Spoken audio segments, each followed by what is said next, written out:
জামালপুরের গৌর গোবিন্দ যখন ইসলাম গ্রহণ করলো, নাম হলো তার নুরুল ইসলাম। নুরুল ইসলামকে জিজ্ঞেস করা হলো, নুরুল তুমি ইসলাম কেন গ্রহণ করলে, কি দেখে? নুরুল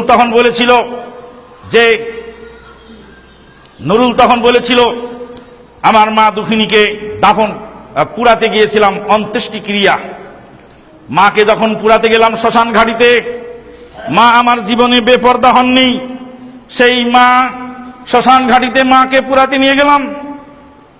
ঠাকুরদেব এসে বললেন, গৌর গোবিন্দ তোর মাকে মুখাগ্নি করতে হবে, বড় ছেলে সর্বোত্তম মায়ের মুখে আগুন দিবে। আমি বললাম, নমস্কার দেবতা, আমি এ কাজ করতে পারবো না। আমার মা এই মুখ দিয়ে আমাকে বহুদিন চুমু খেয়েছেন, আমি সেই মায়ের মুখে আগুন দিয়ে আমি মাকে জ্বালাতে পারবো না, এটা আমার দ্বারা সম্ভব নয়। ওই কি বলছিস তুই? তোকে ধর্মচ্যুত করা হবে, এখন মায়ের মুখে আগুন দে।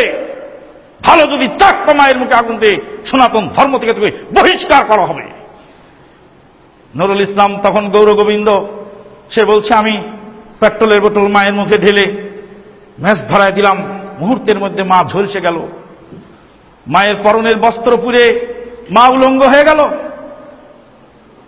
20-25 জন যুবক লাঠি হাতে করে আমার মাকে পিটতে লাগলো। আগুনের তোড়ে মা পুড়ছে, মায়ের মাথা ফুটলো, মায়ের চামড়া জ্বলল, মায়ের পরনের বস্ত্র জ্বলে গেল।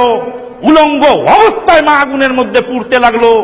যেই মাকে জীবনে কোনোদিন মানুষ দেখতে পায়নি, সেই মার উলঙ্গ বিভৎস চিত্র অগণিত যুবকের সামনে আগুনে দাউ দাউ করে পুড়ছে দেখে আমার মন অস্থির হয়ে গেল। আমি শ্মশান ঘাটির কিনারায় যাই বললাম, ভগবান এটা তোমার ধর্ম নয়, যেই ধর্মে মানবতা নাই, যে ধর্মে মানুষ মরে যাওয়ার পরে হিংস্রভাবে তাকে আগুন দিয়ে পুরানো হয়, যেই ধর্মে মানুষ মরে যাওয়ার পরে তার শালীনতা বোধ কিছু থাকে না, ছেলের সামনে উলঙ্গ হয়ে তাকে পুড়তে হয়, এটা কোনো ধর্ম নয়। ভগবান আমি সঠিক ধর্ম খুঁজে বেড়াই। নুরুল ইসলাম চলে গেল।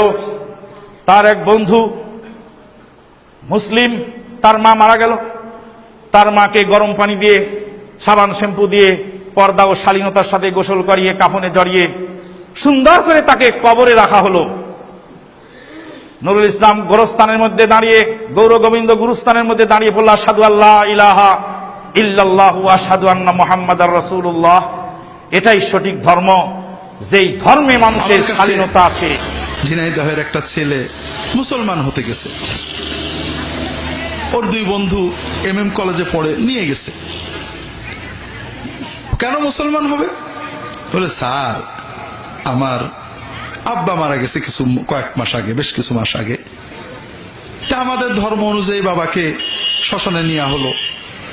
বাবার নিচেই কাঠ, উপরে কাঠ, উপরে যখন কাঠ দেওয়া হলো আমার খুব কষ্ট লাগছিল। নিশ্চয়ই বাবার কষ্ট হচ্ছে, যে বাবা কালকেও আদর করছি, বুকে জড়াইছি, সেই বাবার বুকের উপরে কাঠ চাপাচ্ছে, কত না কষ্ট হচ্ছে। মুসলমানরা কত সুন্দর করে আদর করে নরম করে নিয়ে কবরে দিয়ে আসে, আমার খুব খারাপ লাগছিল। এরপরে বাবার গায়ে যখন আগুন দেওয়া হলো, আগুন পাওয়ার পরে মরা লাশও কিন্তু হাত পা খিচে ওঠে। তা আমার বাবার পাটা খুঁজে উঠলো। তখন কিছু লোক বললো গোবিন্দ লাফাচ্ছে, বলে কাঠ নিয়ে বাড়ি মেরে বাবার পাটা ভেঙে দিল। তা আমি অসুস্থ হয়ে পড়লাম। যে মানুষ মারা গেছে তাই বলে এরকম অত্যাচার? তা আমি আমার গোসাইদেরকে দীর্ঘদিন জিজ্ঞেস করলাম যে আমাদের ধর্মে কোথায় আছে লাশ পোড়াতে হবে? তাদের একই কথা যুগ যুগ ধরে করা হচ্ছে, কোন ধর্মীয় গ্রন্থের উদ্ধৃতি দিতে পারে না। আমি বললাম যে মুসলমানদের বাবাটা মারা গেলে, দাদাটা মারা গেলে অন্তত জানে যেখানে কবর আছে, যে দাঁড়ায় থাকতে পারে, দোয়া করতে পারে। আমার বাবা মরে গেল, পানিতে তোমরা ছাইটা ফেলে দিলে, জীবনে তার কিছুই স্মৃতি থাকলো না, একটু পাশে যেয়ে দাঁড়াবো, এটা কোন কেতাবে তোমাদের আছে? কেউ বলতে পারে না। তো সেখান থেকে আমার খুব কষ্ট যে অন্তত বাপের মরা লাশটাকে যে সম্মান করে আমি রেখে আসবো, এই সুযোগ যেখানে নেই, আমার কষ্ট হয়। আমি মুসলমান হব চিন্তা করছি, পড়ছি। তো একটা প্রশ্ন করতে আসছি, পুরো মুসলমান না হয়ে কি নামাজ পড়া যায়? তাই বললাম যে বাবা তোমার প্রশ্নটা ঘুরতে হবে, নামাজ না পড়ে কি মুসলমান হওয়া যায়? কেউ যদি প্রশ্ন করে পুরো সুস্থ না হয়ে কি খাবার খাওয়া যায়, এরকম প্রশ্ন যদি কেউ করে তাকে কি বলবেন? খাবার না খেয়ে সুস্থ হবেন কি করে? কাজে আমাদের অনেকে বলে মন ভালো হলে নামাজ পড়তে হবে। আরে বাবা, নামাজে মন ভালো হবে কি করে?